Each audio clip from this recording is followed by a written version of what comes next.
Lizzie?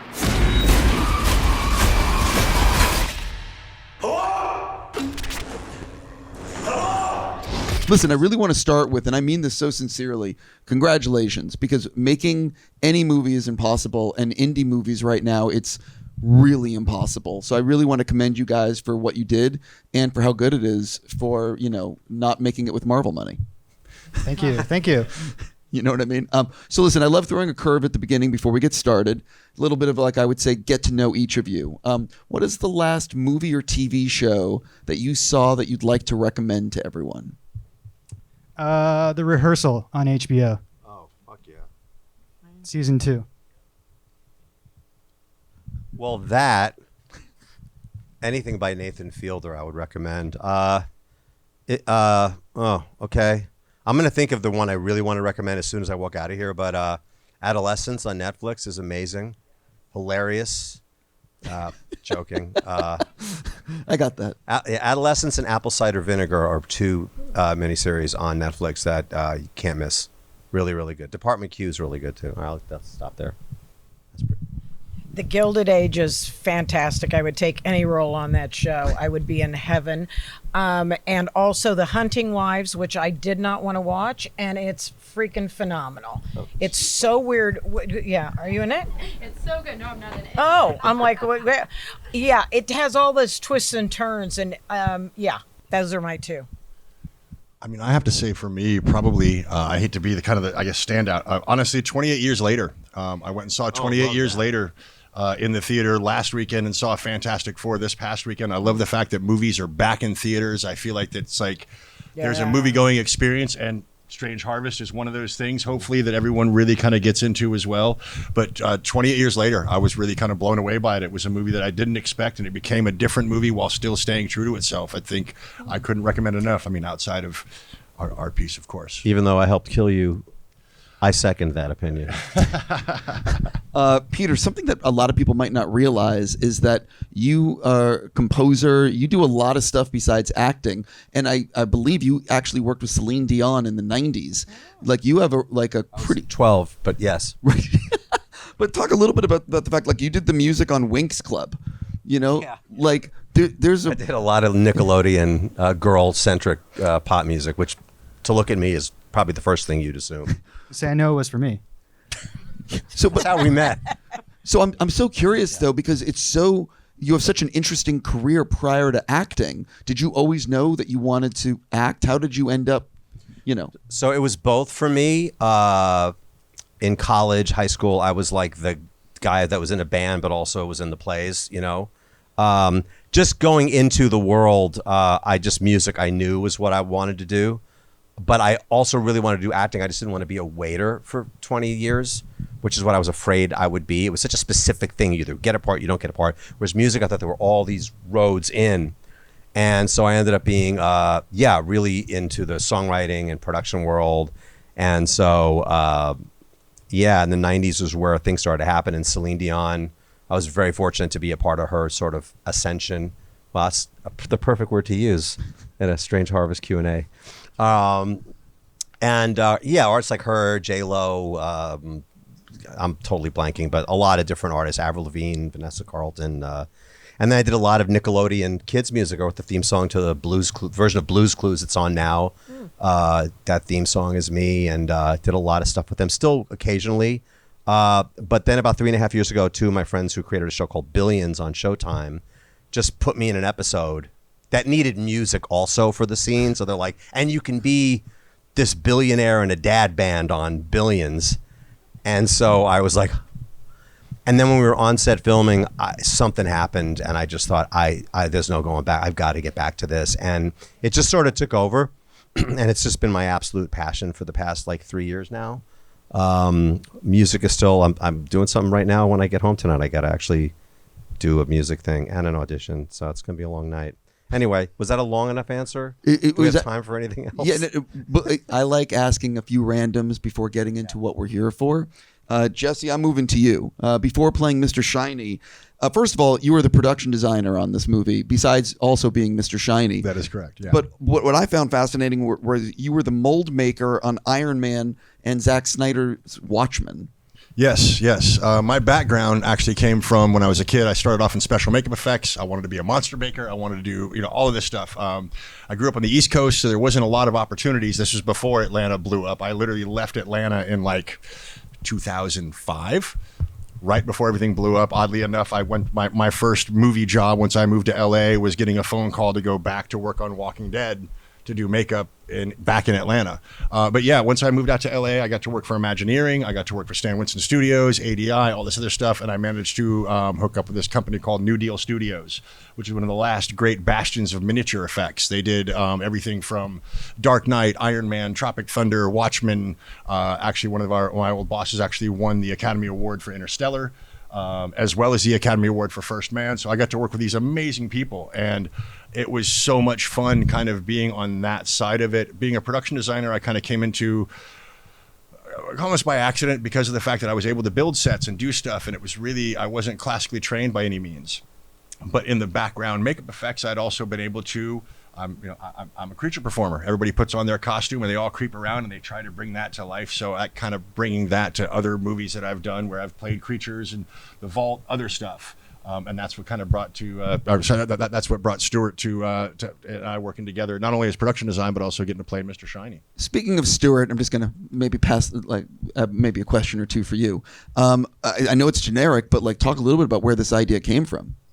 Right. Well, I made a movie about a decade ago or more, and it makes me feel old, called Grave Encounters. And Grave Encounters is like a found footage style movie, and it has kind of documentary elements in it, and it has some interviews and whatnot. And I always just thought it was a really cool way to tell a genre story, or a horror story in particular, because it was kind of this way of looking at the information in a story in just a different way that you couldn't usually really do in like a normal narrative style film. So the idea was always kind of with me, and slowly it sort of crystallized into something. But it wasn't really until during COVID 2020, this little known documentary series came out called Tiger King. And Tiger King was a huge phenomena, hugely popular. I loved it. Everyone loved it. And the thing about Tiger King is, at its core, it's a true crime story. There's all this ridiculous shit in it. The guy is hilarious, but it is a true crime story. And it kind of just occurred to me at that moment that like true crime had like arrived or something in the mainstream, and that I had thought that I was the only weirdo that liked these, fucked up stories about murder and mayhem, and I was the only person that went to sleep listening to these stories. Turns out everybody likes these fucked up stories. And that kind of just showed me that I think there was an understanding almost of the language of these kind of documentaries that people had. I think it was my fear making a movie like this that the people wouldn't quite get what I was trying to ape on or something, that true crime documentaries weren't well known enough. But when I saw Tiger King, it just became clear this is out there, and this is the right moment to do this, I think. And then it was very quick. It was like, if I'm going to do a true crime thing, it's got to be a serial killer. If it's going to be a serial killer, I want to bring in some kind of, otherworldly cosmic horror element if I can. Very influenced, obviously, by True Detective in that regard. So it was all kind of a stew. And then weirdly, Tiger King was the thing that kind of got me motivated to actually make it. So talk a little bit about how tough was it to get the money together. Talk a little bit, because it's really hard to make a movie, and as everybody knows. So let's talk about getting it off the ground. It was actually relatively easily, mostly because I funded a great bunch of it myself in the beginning. And then I approached literally just a few high school friends and asked them for not a ton of money, and we were able to pool it that way. It was just done completely independently by friends, quite literally. Again, that's insane and amazing, and I say congratulations one more time. One of the things about this, and I was so curious when I was watching, is you have the opening credits, you have the title and stuff. Was there any debate about not putting any sort of credits, or maybe even doing a quasi Dateline thing? Do you know what I mean? To make it so if someone is not, if they didn't know it was a movie, it would. Does this make any sense where I'm going with this? It does. I think it's just my love of title sequences is too strong, and I just wanted to do something like that. I was inspired. Obviously, it comes nowhere near this, but the title sequence in Seven, for example, is a masterpiece, and I just love that kind of thing. I love those kind of title sequence pieces, and so I wanted to do my own kind of weird version that. You're right. There could have been a version that was a little bit more a little bit more just kind of a generic Dateline kind of thing. But I wanted to lean into the creepy, I think, and have fun with it. What is it like for all of you guys? You make this independently. You're putting your blood, sweat, and tears into it. You really don't know what people are going to think about it. It's at 96% on Rotten Tomatoes after a lot of reviews. What does that mean to all of you guys? I know for me, it's incredibly validating. It feels amazing. You know, I worked really hard on the script, and working on the script and the story was really important to me. The script took over a year to write. I wrote like a huge Bible that was basically like the lore and the mythology that, you know, that this character believed in, so that there was kind of an internal logic to everything. I just put a lot of work into the details because I just thought the details are so important. And so yeah, it's amazing feeling to see that people are responding to it and are digging it. Well, it's funny because I'm so close to it that it's impossible for me to watch it like I would watch a normal movie. But when I read the script back when I got to audition for it, I somehow got the script and I read it and I thought, if this guy makes this is going to be a really fucking good movie.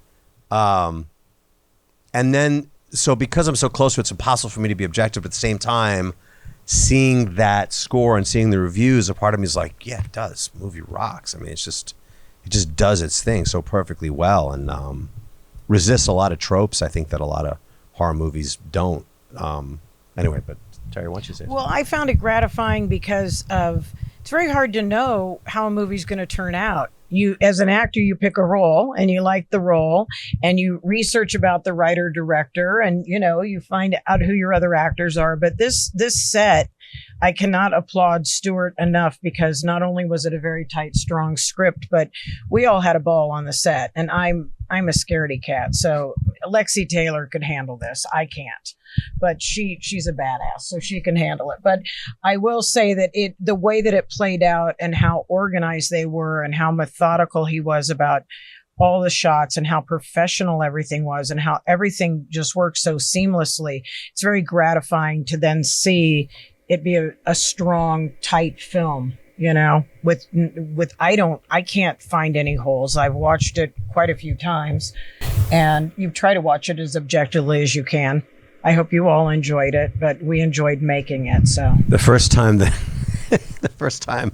I watched it with Terry at your house, and she was reacting like she was just some audience member, like, oh, no. Oh, that's horrible. Hey, Terry, you're in the movie. You know that this is fake. I go, but Lexi Taylor's in the movie. I'm not. So funny. Yeah. I think my first thought was it worked. Not in any doubt that it would work, but just in the way that it was done and it was pitched to me initially as production designer was just the fact that it's like, if this is a true crime documentary, which we all love, and there's this supernatural element, and I'm sure that you guys, if you haven't caught it in this first viewing, hopefully you'll catch it in the further viewings. There's loads of Easter eggs in this. There are loads of nods to some of your favorite horror movies, some of your favorite crime documentaries, some of your crime movies.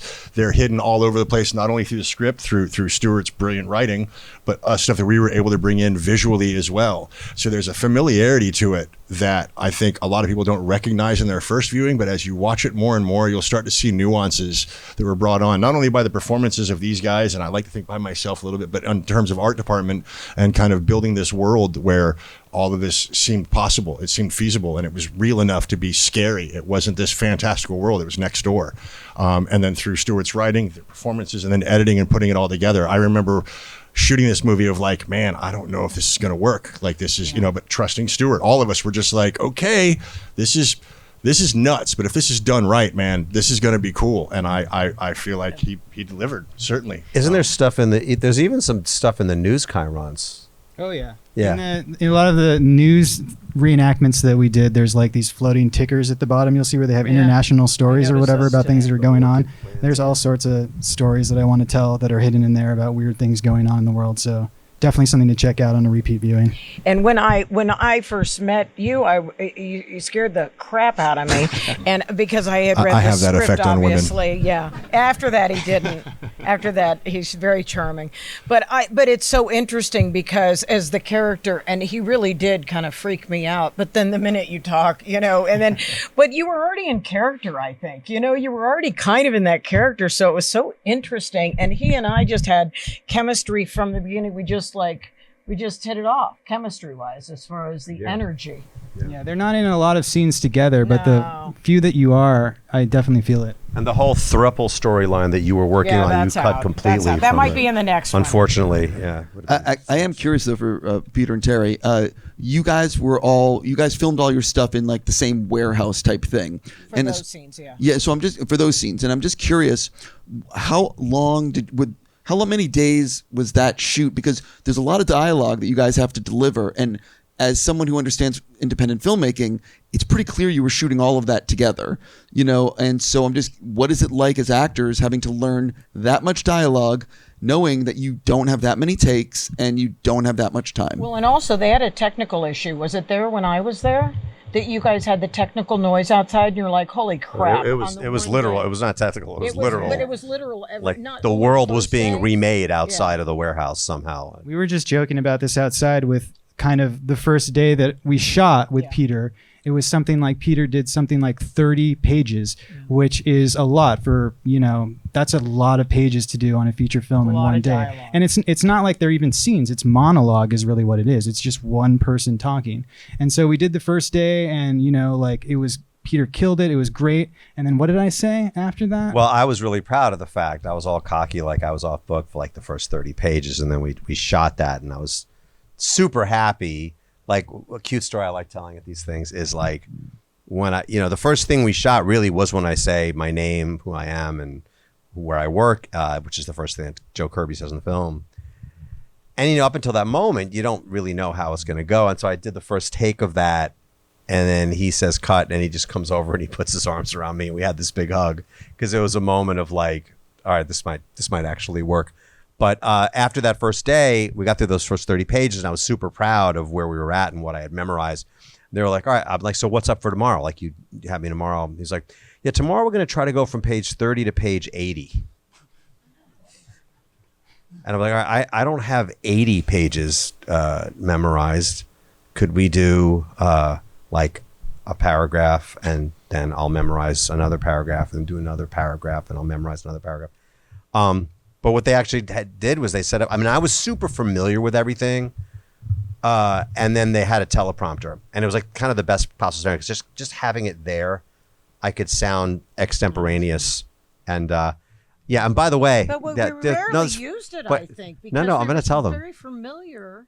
The guy interviewing me throughout the movie is the guy that got blood eagled.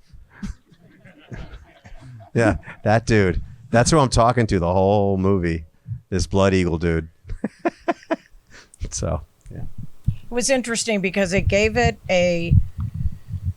you weren't sure because you were just, doing those scenes as the character being interviewed for a documentary about a serial killer so it was a movie within a movie, basically.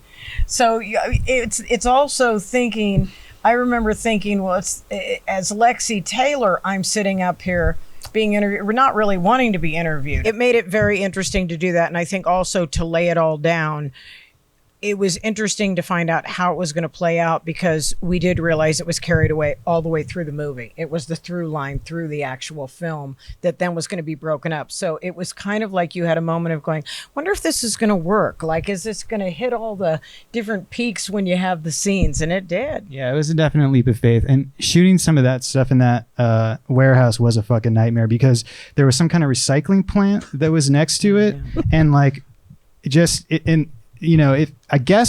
if it had been on any kind of schedule, we could have sort of gotten used to it, but it was random as fuck. It would just be like, we'd be about to shoot and then suddenly you'd hear, dude, that backup sound that trucks make. And it would just go on and be beeping. And then we'd wait and then finally it'd stop and then he'd jump. It was like comical at times. That's right. Like it would start and then it would beep and then you would stop and then it would stop and then you would start and it would beep. And it went on like that the whole time. And we were just having to constantly contend with the noise.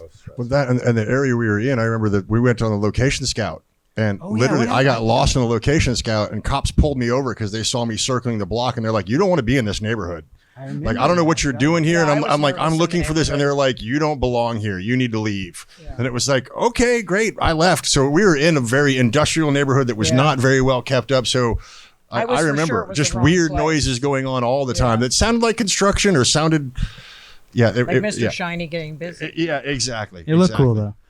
So I'm so curious because what's unique about this in most indie movies, there's limited locations, limited characters, limited stuff to keep the budget down and to make it feasible. But if you guys all watch this, but if you rewatch it again, you'll see there's a million locations, a million characters. It's very ambitious. So talk a little bit about in the writing process. At any point were you like, this? Are we going to be able to do this because of how many things you put in? No, I mean, I think I approached it knowing that the way things were going to be photographed and captured for the most part were going to be on, these low quality, lo-fi formats, whether they're body cams or they're a webcam. The format was always going to be so cheap that it just was less of a concern, because usually when you're, shooting a more conventional narrative, you have to light everything, you have nice camera, it requires like a lot of crew, and that takes time. And I knew that we were just not going to have to worry about that. Basically, like the way the movie was made was interesting. Usually when you make a film, you set up your scene, you get all your art direction, all your props, you get your actors, you block everything out, and that can be very time consuming. And then you go and actually shoot something that requires, like I said, getting cameras out, getting lighting out, getting all these crew people to make it all happen. And we only had to do the first part of that, because the second part of everything was literally like, we would spend hours setting up these kind of murder tableaus, as I call them, setting up these scenes like with the makeup and getting everything to look perfect, hours spent. But then the actual shooting would sometimes be like 10 minutes running around with a really low quality camera and just taking photos of everything. So I always knew that was going to be the approach. So that's why I knew that we could get away with a lot of locations and a lot of stuff, because at the end of the day, everything was sometimes going to be shot on like an iPhone. I'm always obsessed with talking about editing because it's where it all comes together. So talk a little bit about how the film changed in the editing room in ways you didn't expect. Yeah, sure. That's a great question. Yes. Well, another idea of the movie and why I thought it'd be possible is because it was kind of this idea of like the movie itself is modular, Alex, modularity, in the sense that it's composed of these like independent, isolated units of interviews and then like this archival footage. And so it was kind of my concept that I would write the script in such a way that like if we ended up with an actor that just wasn't very good in the aftermath, we could just reshoot them basically, and there wouldn't be this massive ripple effect that would affect everything. Luckily, we didn't have to do that, but that's not something you could ever do on a conventional kind of movie. But there was just this ability to change little independent parts, whether they were like the crime scene photographs or little scenes. You could just change things and switch things out, and it wouldn't affect the greater whole because of this documentary format. So I wanted to just prompt you here, because there's something in this movie that I don't care how hard you look, you will not be able to tell, even knowing this now, when you see it many, many more times. So there's a fairly early in the movie where we have an interrogation scene with this drug addict who we think might be our guy. There was an original guy who played that role that kind of went crazy, and Stuart fired him. And don't go into it any more than that. No, that's all I'm saying. That's all I'm saying. You'll forget that I ever said that. But found another. Okay, well, I know about the one. That's true. I was there the one day. So he cast another actor. The guy that's in this movie did a fantastic job. Great guy. And he said, and we filmed it in a room that was like an interrogation room, like a white brick walls and the clock that kept falling under the table. And he said, ghost. That was a yeah. And then he goes, just come to my house. We're going to film this new guy. I made like a corner of my bedroom look enough like the interrogation room. And then I'm just going to make it work. And so I come over just to read with the guy. Right? Would you there? Did we both do it, or just I did it? No, I didn't go. Did I just get you in trouble? Yeah. So I came in just to read with the guy. He didn't want to bother you. And we're like in his bedroom, and it's like the corner is just white, and there's like a table, and he's like, I found a table that looks just like that table, or I moved that table here. But the point is, when you look at the finished thing, you're looking at me and her interviewing this drug addict, and it just looks like we're all sitting at this table, and we're not. We were talking to a totally different guy who has been digitally replaced by this new guy, and I have stared at this thing, and I can't fucking see where we end and he begins. I'm curious. Was it always? How'd you come up with the title? That's a good question. Strange Harvest. I'm not sure actually. I think that combo of words just seemed appropriate for what this guy was up to, basically. Because a harvest is to harvest, like, the crops, basically, which is how I think he looks at things. So one of the things that, and I don't know, there's a lot of stuff that you put in the movie that is possible real history. I don't actually know. So how much is the stuff that is in the books and people are talking about made up, and how much is that actually real history? I guess it would depend on what exactly you're talking about, but by and large, everything is fictionalized. Yeah, I was just curious. So talk a little bit about playing Jessee, I'm looking at you. Talk a little bit about playing a killer. You know what I mean? As someone who's going at, like, what is it like to enter that headspace? Is it fun, or is it like a little bit fucked up? A little bit of both, to be honest. It is really kind of fun. In terms of, there was, Stuart and I had talked kind of at length about who this guy is and what kind of backstory he has and what kind of trauma or what kind of mental, what he had gone through to make him that way. And there's a line in the movie where one of the other characters says, he's a true believer and he's dangerous. And that really kind of resonated with me. Is it's like, it doesn't matter what happened with this guy. Like, his trauma, there's no sympathy, there's no empathy. This guy's a monster. He's an animal. He's human, but he's not human. There's nothing about him that's redeeming. So the more you try to give him some sort of backstory where actors want to get in and like, give him this, it's like, no, he's like walking through a spider web. When he walks through, he just destroys everything in his path. And which is with this singular vision. So being able to play something that's like deliciously that evil and that kind of remorseless, in terms of, we all grew up with Michael Myers and Jason and all of these other great killers. And honestly, my main kind of go-to was Anton Chigurh from No Country for Old Men. Just in the fact that he's just going about his day. And if you get in his way, he will mow you down. He doesn't care. And there was something really fun and just deliciously wicked about, we all love dressing up for Halloween and creeping around in our costumes and being as creepy as we can. And that was just something that I got to lean into. And the more I'm like, is that too much? And Stuart's like, no, go for it. Like, really go to, so it was really enjoyable. It was a lot of fun to play. And then in terms of being production designer as well, I got to kind of create my own world that I lived in. So I'm creating the crime scenes that I'm creating as the murderer. I got to be like, no, Mr. Shiny wouldn't. Jessee made the mask too. What's that? Jessee designed the mask. Yeah. I came up with the mask. There was my buddy Darren here, who's in the back here with us. Give Darren a hand. He's actually the sculptor. He's the one that brought it to life and painted it and kind of gave us our own, gave it to life. The mask that you see here right now is thanks to Darren. We had come up with essentially, the only direction that Stuart had given me was that it has to have the 3 dots, the 3 symbols. There's something about it. And going through, we've all seen all these great masks. Some of them are done well, some of them aren't. I just made that connection. I did too. What's that? I had no idea That's that the 3 dots. 3 dots on the mask are like it's a the symbol. 3 planets. God damn. And ultimately, I will say I got frustrated with I it. just made that. I didn't know. Darren and I talking about it, and I literally drew a circle on a piece of paper with 3 circles on it, and it was like, wait a minute. And if you guys remember Pink Floyd, The Wall, Another Brick in the Wall, when the kids are marching into the meat grinder, they have this weird Moominshans clay face, and I remember seeing that as a kid, and it was so disturbing and just weird and faceless. So as I kind of turned this image around, it kind of became 2 eyes and a mouth, and it was like, oh, that's I drew something up in ZBrush, sent that to Stuart, and then showed it to Darren, and it's like, this is what we have to make for the mask, and he's like, no. but we kind of figured it out from there, and that's what you see now. And so it's definitely a collaboration between Stuart and his ideas and ours and art department. And then again, the more we show it, the idea of having him, does he wear a hood, or what else does he bring to it? So it was just kind of this big collaboration of bringing Mr. Shiny to life and death, thanks to you guys. I had a little bit of a chuckle when Mr. Shiny sends in a note and it says, make sure your media player is updated to 11.5.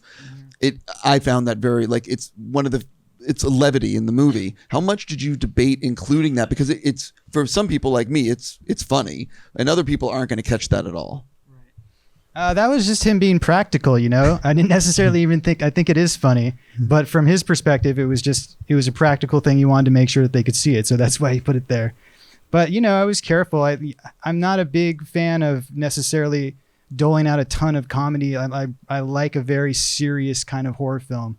But that said, there were a few opportunities here and there that we could play around. And then honestly, there's things that get a laugh that you just don't expect anyone to laugh at. So personally, I think Mr. Shiny is more of a Mac user. I did enjoy the hold music in between the graphics there, but I don't want to spoil anything because people are going to watch this Q&A without having seen the movie, some of them. But at the end of the credits, there is another scene. How much did you debate what that scene would be, and what do you want to tell people does that scene mean? It wasn't a debate. It was always an idea pretty early on that would be a cool little thing to tag in. I mean, it's my hope if this film is successful, if people like it and there's like an appetite for it. I have a bunch of stories that I would love to do in this kind of mock doc format. I'd love to almost make like a cinematic universe that has shared characters and shared like storylines. So there's no reason to think that Mr. Shiny or Jessee or either of these two detectives could not show up in another film or story. I would love to do that. This is going to be my last question, and it's for all of you guys. So you see what's in front of you in terms of the shooting schedule. What was the day that you had circled in terms of I can't wait to film this? And did you have anything circled in terms of how the F are we going to film this? I will say, honestly, it was literally the first day on the schedule and the last day on the schedule. And I don't mean that to sound archaic or anything, but literally the first day on the schedule is me walking around the hospital. It's almost the end of the movie, me with the leeches on my face. That was the first time being around everybody. And we're kind of shooting the end of the movie. You're shooting the me first without person the I met from mask. the cast. We're doing all of this weird stuff. And then the last day on the schedule is us doing the funeral pyre. So this is in doing independent film. There is no you're in several locations, so there is no chronological order that you can shoot in. So it's like, okay, this is how we're starting, and you're trying to figure out. You're halfway through the movie, or in some cases at the end of the movie. So you're trying to match that energy that you hope you'll be at when you're at the end of the movie and shooting those scenes. And through all of it, it was just kind of a big question mark, but all of them felt good. From the first day to the last day. But I remember being so excited it's the first day, and also being excited it's the last day, not because it was the end of the film, but it was just like, we kind of don't know what we're in for, but we do. Again, working with Stuart, and it's like, thankfully, we're working in the art department. We had no monitors. We had no idea what we were aiming at. We had no idea what we were seeing. He's like, okay, we got it, moving on. Like, do we? Like, do we see that? I didn't, we can't see any of it, but he had it all in his head, and it was a matter of just trusting him. And he was very much like, hey, trust me, I've got this. And obviously he does. And, we can see the fruits of what he's brought us here. Yeah, for me, it was also the last day. The last day really was that extra scene at the end, but the last day, the campground, because all of a sudden there was all this physicality that had to happen where we're, running out from behind a tree, we're shooting guns, and I'm kicking a fire that isn't, actually there, and just and there's, the camera the only camera I see is the person on the ground, and there's like a little body cam, and that I have to look into and sort of act to, and it just feels, unless you really commit to it, it could feel pretty silly because you're kind of thinking, hey, how's this going to look? Where's the crew?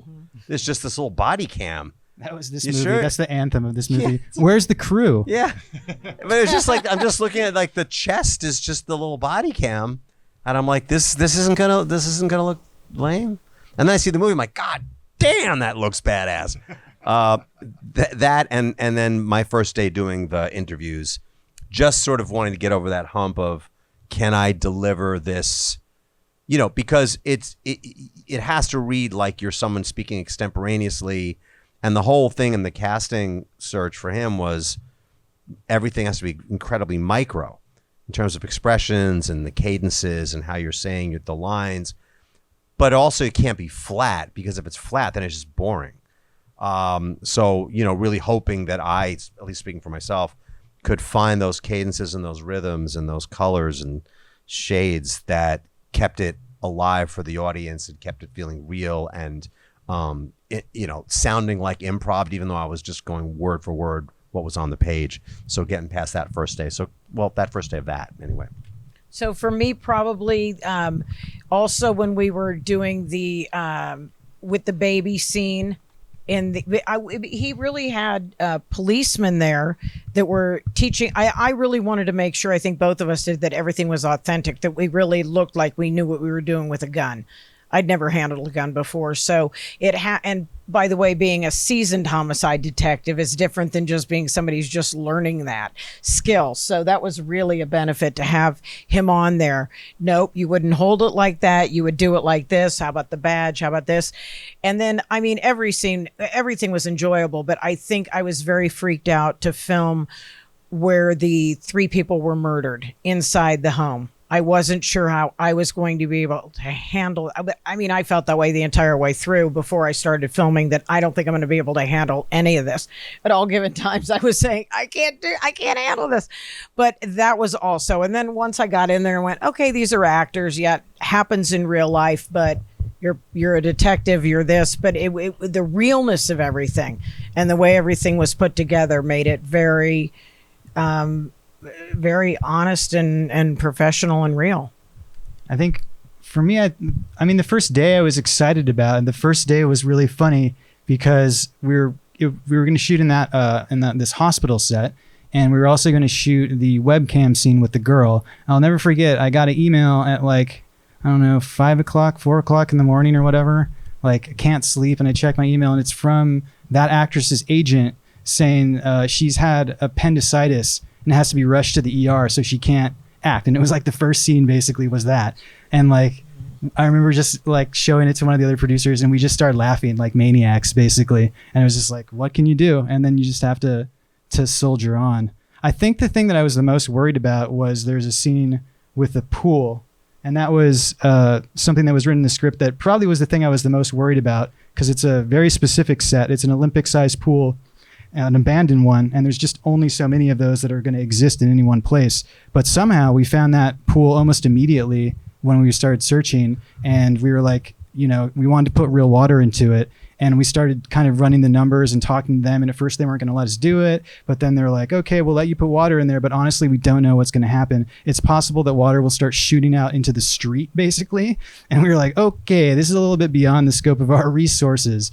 So I talked to our visual effects supervisor, Tony Copolio, and he was like, I think we could do this in CG. So everything you see in that sequence with the pool, when they're looking down into the pool, that is all computer generated.